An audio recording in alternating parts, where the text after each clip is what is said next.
The only problem is, in closing out the pain, we also close out the power.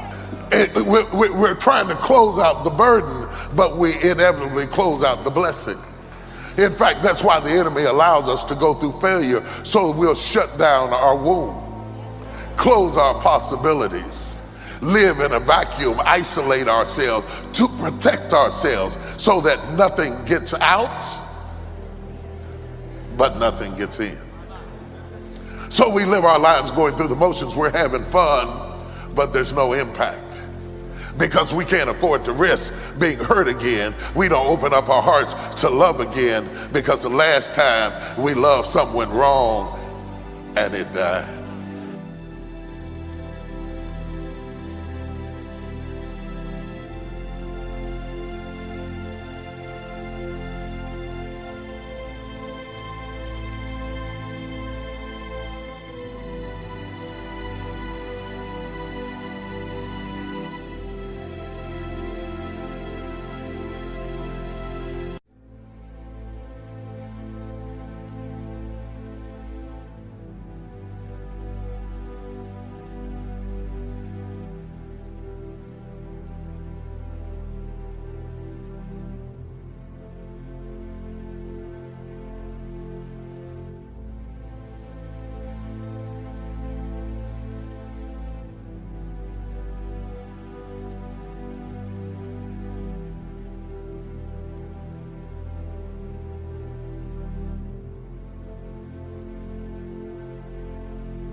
Of the future clear for yourself, all of the values of life that you could possibly want, and be serious about it. I promise you it's an easy price to pay.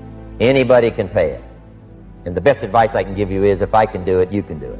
Farm boy from Idaho, raised in obscurity, I changed my life, turned it upside down, turned it all around, found economics, found future, found promise, and if I can do it, you can do it.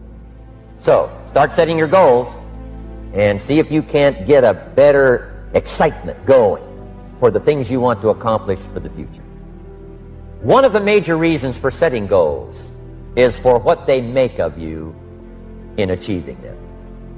My teacher advised me when I first got started at age 25, he said, "Jim, why don't you set a goal to become a millionaire? I'm here to help you." And he said, "Here's why. For what it will make of you to achieve it." I'm telling you, that statement changed my life. Set the kind of goals that will make something of you to achieve it. He said, now, once you become a millionaire, what's important is not the money. It isn't important. He said, you could just give the money away. Now, I did better than that. I lost it all. By the time I was 31, I was a millionaire. By the time I was 33, I was broke. But when I lost all my money, guess what? I found out Mr. Schoaf was right. What was valuable was not the money. What was valuable was what I became to earn the money.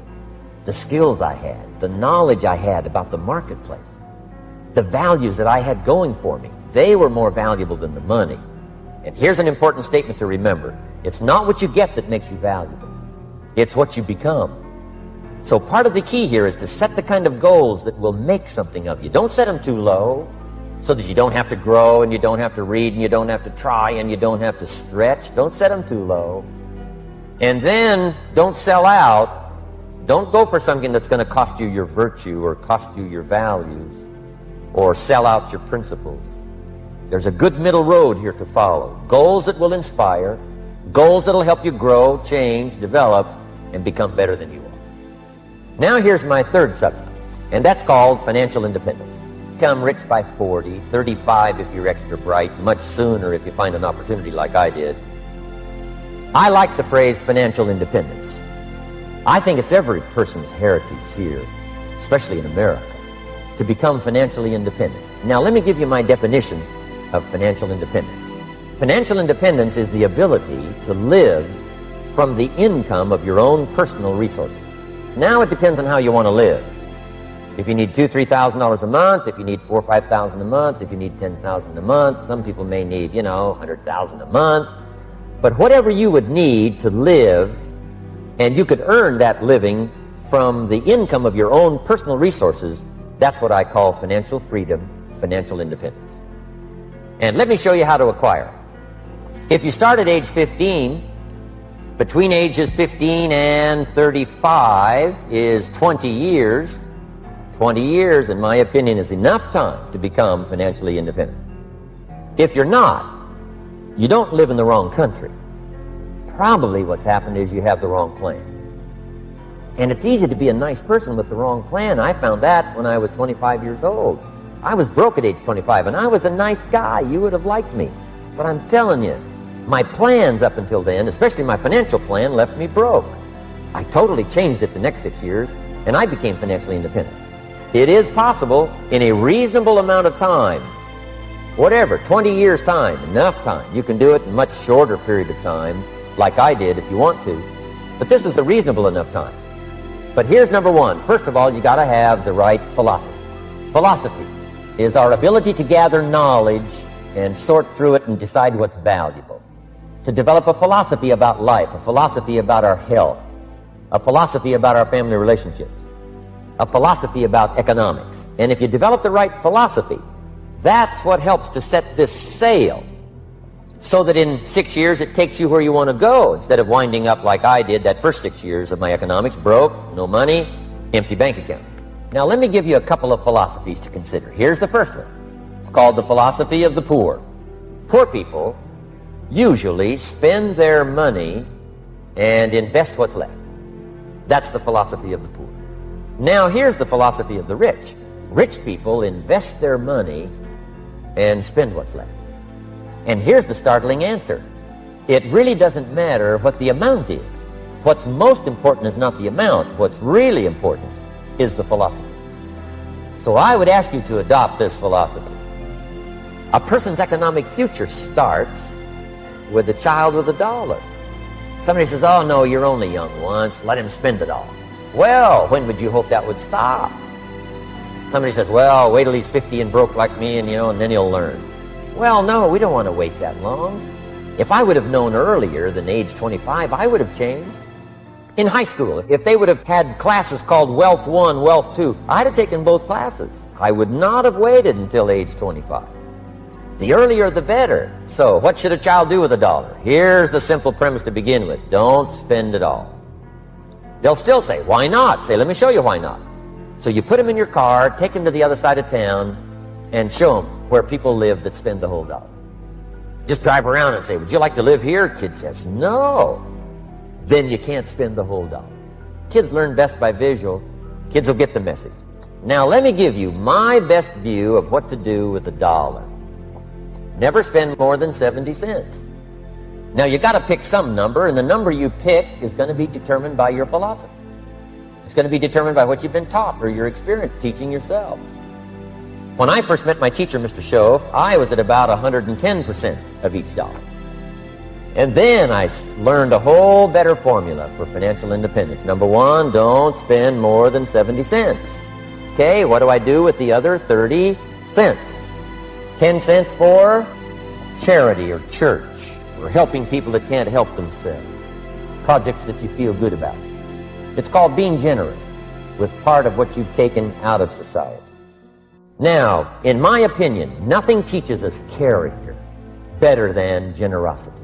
No class, no teacher, no book teaches character better than generosity. And the best time to start is when the amounts are small. And I know if kids learn these lessons well, they'll give a dime out of $1, help people that can't help themselves, support worthy projects. So the time to start is when the amounts are small. Next, 10 cents. I call active capital. Active capital means do something to make a profit. Set aside a portion of your income. Wages are okay, but I'm telling you, wages will make you a living. Profits will make you a fortune. So set aside part of your income as capital, called active capital. Any kind of project you can possibly think of, you can possibly come up with. 10 cents out of the money you earn, set aside for capital. Capital to try your best.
To show a profit. You have an income problem. This is where Dave Ramsey and Susie Orman, CNN Money, Smart Money, all these people that talk about money are wrong. You're getting advice from people that don't have any money. You spend too much. You're overspending. No, you're not. You're under-incoming, right? You don't make enough money. So remember that today. That's why we're talking about sales the whole time. How do you make more money? How do I market? You can't spend too much money on marketing. It's impossible. How many agree with that statement? You cannot spend too much money. You could not sell enough people. I don't expect all advertising to work. I expect a lot of it to be wasted. Money's not everything. It's really not. And money can't make you happy. Money don't make you happy. I know a lot of miserable people with money. It's not money that makes you happy.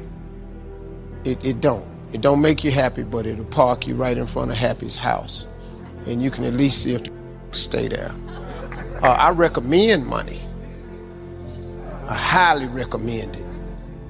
And anybody that told you that money different about money is because they don't have none. But you got to quit listening to people that ain't got money tell you about money. Money the root of all evil and all that shit. You do evil stuff with money, but if you're a good person, you can do good stuff with money. You know, people say that money changes people. It really doesn't. You know what I learned about money? Money don't change people. Money allows you to be more of who you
really are. See, if you're a kind person, when you get a lot of money, you become a kinder person. If you're an asshole, when you get a lot of money, you become a big asshole. It's money. It allows you to amplify whoever you really are. That's why when you see rich people acting like assholes, it's because they always been one. They always been an asshole. They just had the money to flex on to show it to you.